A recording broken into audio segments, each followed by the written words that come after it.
What would you think of if you knew for certain that your thoughts are creating your reality? Well, almost 2,000 years ago, Hermes Trismegistus unveiled a profound truth. The all is mind. But what exactly does that mean? Is it possible that the universe is just a mental creation? He spoke of 7 laws known as the Hermetic principles, and today, we're going deep into the first law. Will we finally get the answer to the question, is it possible to get everything I always wanted? The law of mentalism believes the answer is yes.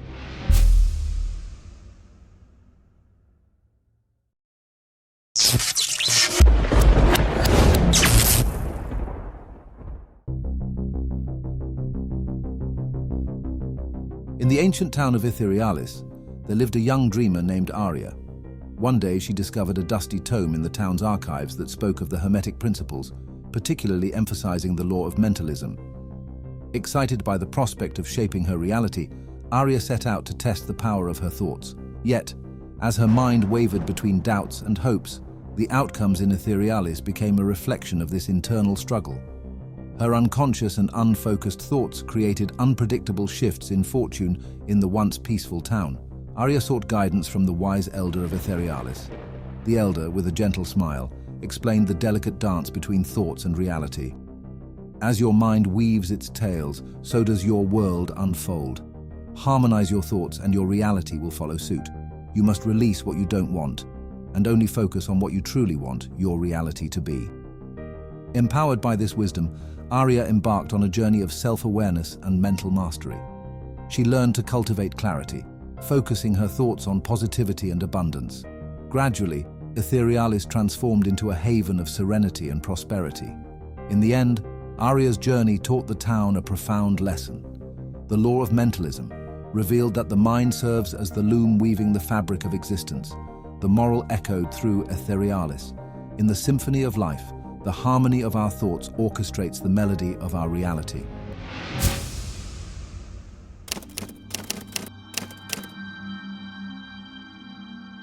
Hermes Trismegistus is a legendary symbolic figure associated with the Greek god Hermes, who's considered a messenger and a guide between the divine and human realms, and the Egyptian god Thoth, who is associated with wisdom and writing. He covers a wide range of topics, and for this series, we'll be delving into the 7 Hermetic principles, which became pretty influential in the development of the Western occult.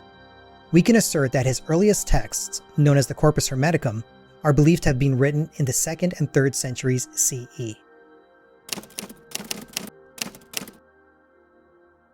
What did Hermes Trismegistus mean by the all is mind?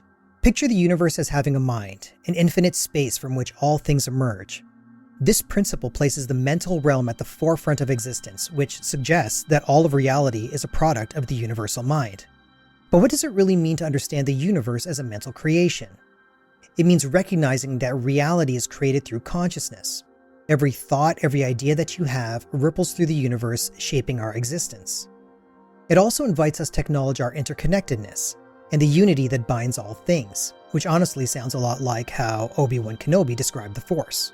It's an energy field created by all living things. It surrounds us, penetrates us, it binds the galaxy together. But how does this concept relate to you as an individual? Why should you even care? Well, let's be honest. If you had proof that your thoughts created your reality, wouldn't you pay more attention to them? Well, philosopher and mystic Manly P. Hall seemed to think so, and he claimed that the ability to transmute your thoughts is the first step in getting everything your hearts desire.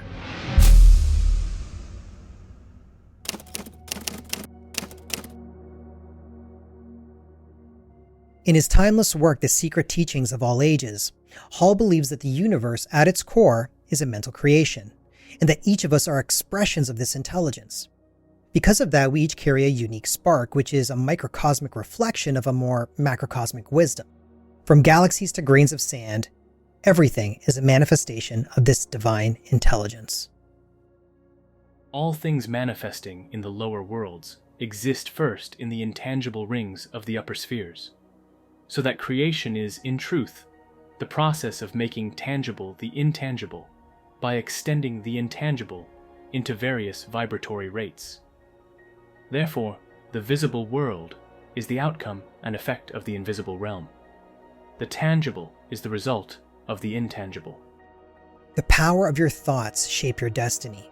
Maybe right now you're facing adversity in your career or personal life. According to mentalism, the quality of your thoughts will significantly influence the outcome of your situation.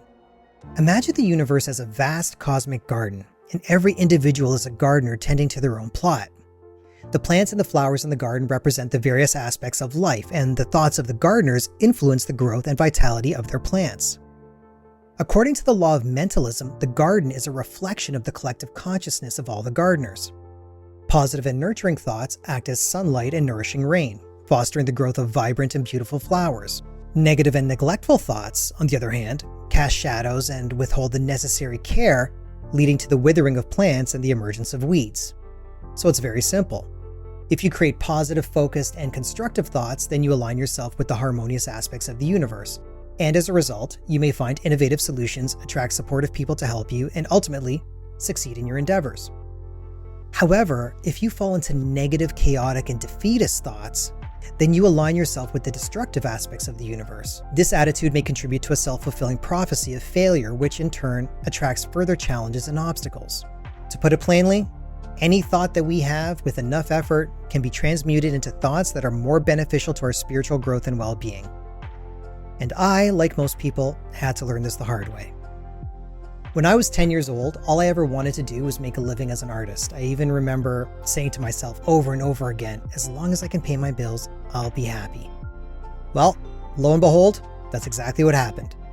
I've been an artist my whole entire life, and guess what? I was always able to just get by. What manifested is exactly what I put out to the universe those many years ago. So let me ask you this. What do you have on your mind?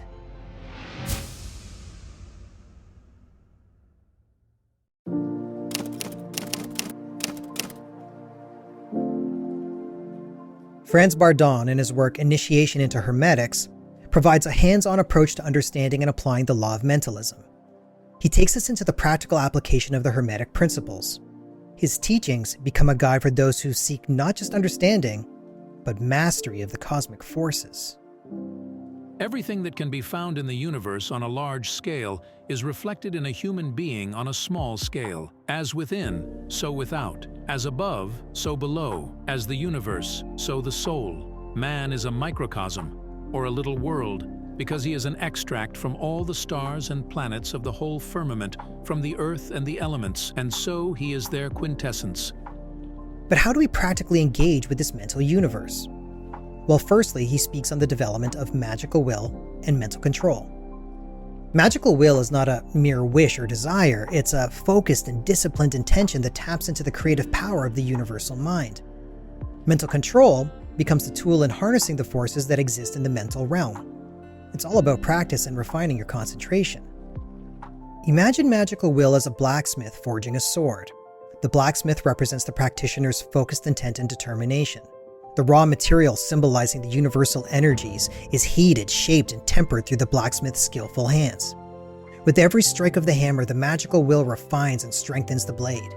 In the end, the adept blacksmith creates a powerful and purposeful tool ready to cut through obstacles and shape the practitioner's reality according to their intentional design. And just like Manly P. Hall, he discusses mental transmutation. He uses practical exercises and visualization like vividly imagining your desired outcome. But he's also quick to point out that there are serious ethical implications of working with the law of mentalism. To quote Uncle Ben, With great power comes great responsibility. so, what do you plan on manifesting with your mind?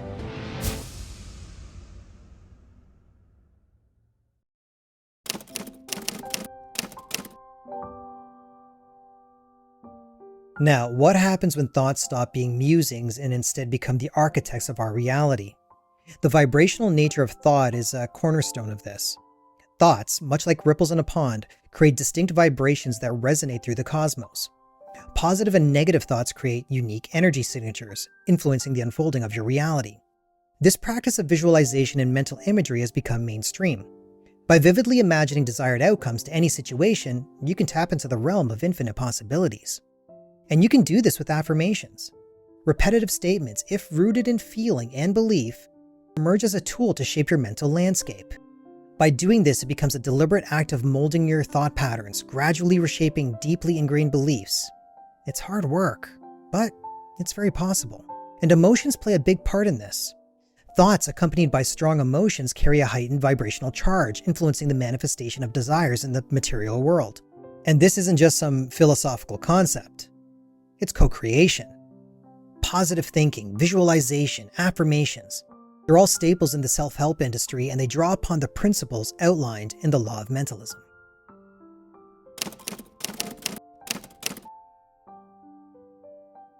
So now we have an understanding that reality is not an objective, fixed construct. Instead, it's a kaleidoscope of perceptions. Each one of us sees the world through a unique lens shaped by personal experiences, beliefs, and cultural influences. Reality as perception invites us to acknowledge this subjectivity.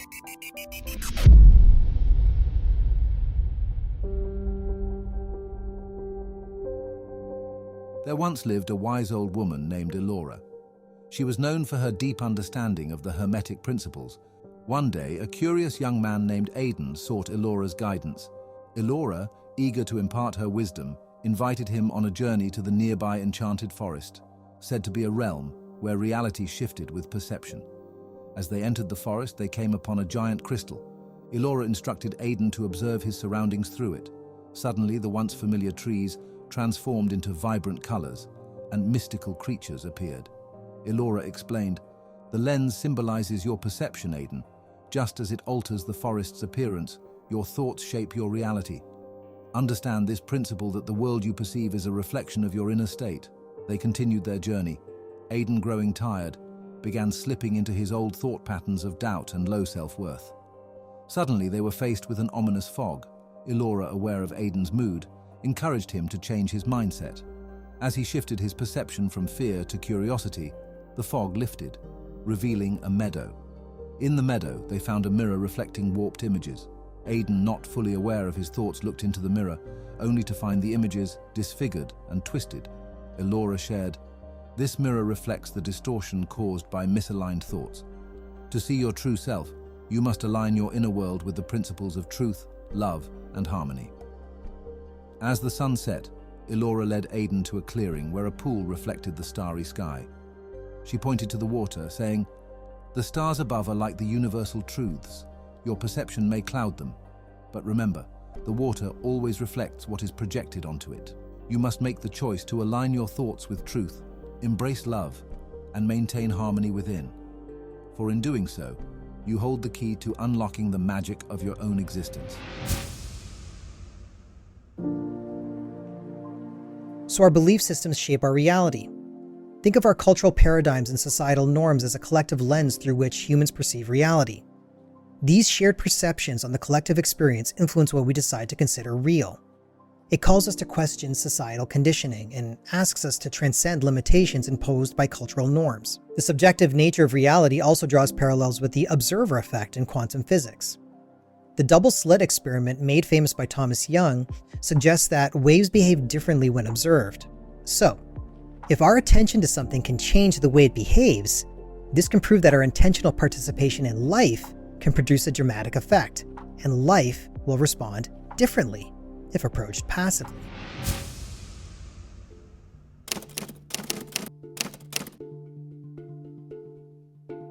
Thank you so much for joining me today on our first video exploring the 7 Hermetic principles, the first of these being the law of mentalism. My hope is that we begin to pay close attention to our thoughts and use them to help us create a better society. Let's remember the following points. Manly P. Hall illuminated the infinite creative potential of the universal mind. He believed that the universe is a mental creation, every thought a ripple in the sea of consciousness. Franz Bardon introduced us to the alchemical process of magical will and mental transmutation. His teachings provided not just understanding, but tools for conscious co-creation. From the creative power of thought to the understanding that reality is perception, we now have an understanding of the dynamic interplay between mind and reality. Our thoughts, beliefs, and emotions actively participate in our shared existence. The law of mentalism begs from us a profound responsibility. The responsibility to shape our thoughts, refine our consciousness, and contribute positively to the cosmic order.